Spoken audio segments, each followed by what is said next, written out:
For those of you who haven't seen it, I won't spoil The Batman, but one plot point hinges on a riddle that's partially in Spanish. Batman doesn't speak Spanish, and some valuable time is used because he couldn't see something present in the clue. I liked the movie, but it struck me as slightly off that Bruce Wayne seemed to have no word of Spanish. Think about it, most people in the States have had some kind of exposure to it, and this isn't just some guy we're talking about. He's portrayed as very bright, very resourceful, he's had access to all the fancy education and private tutoring that money can buy, plus there's even a hint that Alfred speaks a decent amount of Spanish. And for those of you who have been living in a cave, but like the one that isn't the Bat Cave, like a normal cave, Alfred is effectively Bruce's dad. Look, yes, I get that they're just making the plot make sense. This video is not just me saying, well, you know that movie where a guy dressed up as a bat beats up armed criminals with his bare hands? Well, it's unrealistic. And to all the Dark Knight Rises haters out there, that is what you sound like. No, I'm bringing it up because it's a good example of a problem that fiction is constantly running into when it comes to language.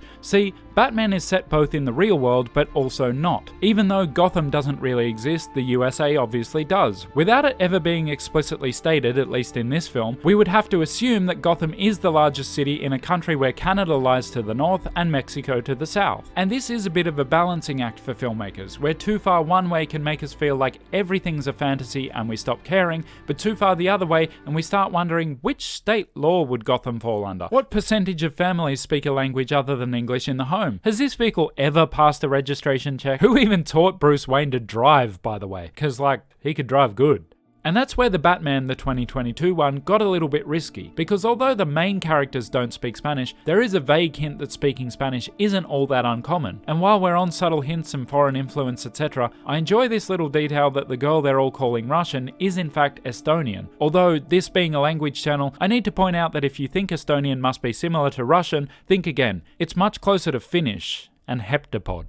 My point is that The Batman introduced the idea of foreign language study to a franchise that would normally carefully avoid being too resemblant of reality. And despite the pause that Bruce not speaking Spanish gave me, I love this because it's such a simple demonstration of language being at the very core of everything we do. It shows that even in a world where a guy puts on eyeshadow before beating up gangsters, it's still a world in which we've defined our environment with words and grammar. It's still a world where what looks like a mistake can actually be a double meaning. In other words, it's a world where language and its use matters, and the reason that Batman is set in that world is that it's impossible for anything not to be. The language around us forms the fabric of our existence. We express our thoughts in language, and the language we hear helps us to form more thoughts. That's why learning a new language, whether it's Spanish, Japanese, or Elvish, ends up being so different to learning anything else. It's a complete rebuild of your mind and makes you question why things are the way they are. Things that were invisible to you before, like what it is about shade that is different to shadow. Is shadow to shade as window is to wind? Why can you sample a sample, but you'll have to give an example? So I'm saying that you should learn a language, not just because it makes you rethink everything ever and that's just cool, but also because it makes you more badass than Batman, who doesn't even habla español. If you want to know how to learn a language, watch this video right here. My name's Lamont. I'll see you next time.